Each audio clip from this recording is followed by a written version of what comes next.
हम किसी को बाध्य नहीं कर रहे हैं। अगर टूरिस्ट आ रहे हैं तो उसमें पूरे उस प्रोटोकॉल को फॉलो करते हुए जो नियम जो कायदे हमने तय किए हैं, गाइडलाइंस तय की हैं, उसमें कतई भी रिलैक्सेशन का कोई जो है वो गुंजाइश नहीं है। दूसरी बात, हमने जब से खोला है तब से टूरिज्म सेक्टर में कहीं भी इस प्रकार का एक भी इंसिडेंट कोविड का पॉजिटिव केस का नहीं आया। ये भी उनको समझना चाहिए। भले ही संख्या बहुत ज्यादा नहीं, लेकिन उसके बावजूद जो लोग आ रहे हैं वो उसमें इस प्रकार का कोई एक भी मामला नहीं। मामले अगर बढ़े हैं पिछले अरसे में, वो विशेष तौर से वो बढ़े हैं जो हिमाचल के लोग दूसरे प्रदेशों में संकट में फंसे थे, बच्चे थे, नौजवान थे, बुजुर्ग थे, वो हिमाचल आए हैं और वहां संक्रमित हो गए थे। जब हमने उनको एंटर करने के बाद जहां हिमाचल में प्रवेश होते ही उनके टेस्ट किए तो पॉजिटिव पाए गए, तो उनका हम ट्रीटमेंट कर रहे हैं। ट्रीटमेंट करने के बाद जब ठीक हो जाएंगे तो तब घर भेजेंगे। दूसरी बात, मैं आज उनकी मेमोरेंडम की एक स्थिति को देख रहा था। ये सचमुच में बहुत दुर्भाग्यपूर्ण है। कांग्रेस जैसी पार्टी जो इस देश में, इस प्रदेश में लंबे समय तक सत्ता में रही, अपने हिमाचल के बच्चों का हिमाचल में आने का विरोध कर रहे हैं। अपने उन भाइयों का जो हिमाचल में आना चाहते हैं, संकट में फंसे थे, उनकी जान बचाने की इस वक्त जरूरत है। उनका जीवन संकट में है। उनका जीवन बचाने के लिए हमने काम करके अगर हिमाचल में उनको आने की इजाजत दी और उसमें भी पूरे नियम कानून जो व्यवस्थाएं की गई थी उस तरह से किया गया, तो इससे दुर्भाग्य कोई नहीं हो सकता है। क्या 2 लाख लोग जो अगर हिमाचल प्रदेश में आए हैं, क्या हिमाचल के निवासी नहीं है? क्या हिमाचल में रहने का उनका अधिकार नहीं है? क्या हिमाचल प्रदेश की सरकार का यह दायित्व तो नहीं बढ़ता कि उनके जीवन की ऐसे संकट के क्षण में हम रक्षा करें?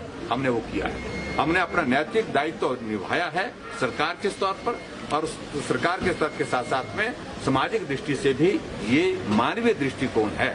कोई आदमी अगर संकट में है, कैसे भी, ये वायरस किसी को भी हो सकता है, और कांग्रेस को लोग जिस प्रकार से इस बात को, ये मुद्दा बनने वाला है कांग्रेस के खिलाफ, जो 2 लाख, 2.25 लाख हिमाचल प्रदेश में जो हमारे बच्चे जिनको हम लेकर के आए हैं, गोवा से लाए, हम बेंगलोर से लाए, हम कोटा से लाए, चंडीगढ़ से लाए, दिल्ली से लाए, क्या मरने छोड़ देते हैं उनको? तो ऐसी परिस्थिति में मुझे लगता है कि बहुत दुर्भाग्यपूर्ण है। कांग्रेस का जो रेजोल्यूशन जो ड्राफ्ट किया है, इससे बड़ी दुर्भाग्यपूर्ण परिस्थिति नहीं हो सकती। हिमाचल के बच्चों के अगर विरोध करते हैं तो हम आपको बताऊं कि वो उनको उसको सजा भुगतनी पड़ेगी। कल लंच डिप्लोमेसी हुई है होली लॉन्च घटना को देखते हैं। पहले भी एक घरे ने अलग से लंच डिप्लोमेसी मालूम नहीं, वो उन्होंने कहा कि निजी है क्या था, लेकिन उसमें बहुत सारे लोग आए, बहुत सारे लोग नहीं आए, और वो तो उनसे ही पूछना चाहिए। देखिए, कांग्रेस के बारे में स्थिति जो है मुझे ज्यादा कहने की आवश्यकता नहीं। मैं सिर्फ इतना ही कहना चाहता हूँ कि जो भी वो चाहते हैं, जिस प्रकार की परिस्थितियां वो चाहते हैं, वो ना देश में रही ना प्रदेश में रही। दौर बीत गया है, और जो बीत गया है दौर उनका, उसको उनको स्वीकार करना चाहिए। अब ऐसा नहीं है कि किसी को बुलाया जाए कि वो बाध्य होंगे आने के लिए, किसी को भेजा जाए तो वो जाने के लिए बाध्य होंगे। कांग्रेस पार्टी में अब जिस प्रकार के हालात परिस्थितियां हैं, वो बदली हुई परिस्थितियों के हालात हैं। इसलिए हमसे, हमारी पार्टी पर, हमारी सरकारों पर टिप्पणी करने से बेहतर वो अपने आप को संभालें।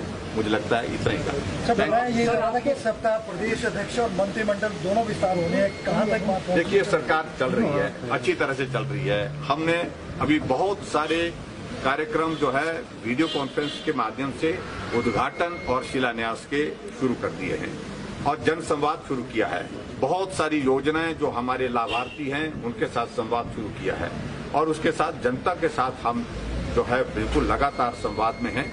ऐसी परिस्थिति में संकट जब है तब भी हम विकास कर रहे हैं, और उसके साथ साथ में इस संकट से बचने के उपाय भी कर रहे हैं। कांग्रेस सिर्फ इस संकट के क्षण में एक ही काम कर रही है, सिर्फ राजनीति, इसके सिवा कुछ नहीं कर रही है। तो इसलिए मुझे सिर्फ इतना ही कहना है, हम हिमाचल प्रदेश में इंतजार कर रहे हैं ये दौर समाप्त हो कोविड का, इससे हम बाहर निकलें और उसके बाद मैदान में मिलेंगे। सर, आप इसे कितना सही मानते हैं? कांग्रेस एक तरफ विरोध कर रही है कोरोना ग्राफ को और उसको लेकर पर्यटन के द्वार खोले जाने को, लेकिन लंच डिप्लोमेसी में पूरे राज्य भर से नेता आते हैं और वो एकत्रित होते हैं। आप इसे कितना सही? देखिए, मैं उस सारी बात को लेकर के ज्यादा इसलिए नहीं कहना चाहता हूँ कि उनका निजी था, वो कार्यक्रम था। लेकिन सोशल डिस्टेंसिंग की धज्जियां वहां उड़ाई गई, सोशल डिस्टेंसिंग की धज्जियां यहां पर धरने में उड़ाई गई और उसके बाद हमें संदेश देते हैं, हमें सलाह देते हैं। और मैं उनको यही कहना चाहता हूं कि इसमें जो नियम है, कानून है, उसमें सब लोग आते हैं।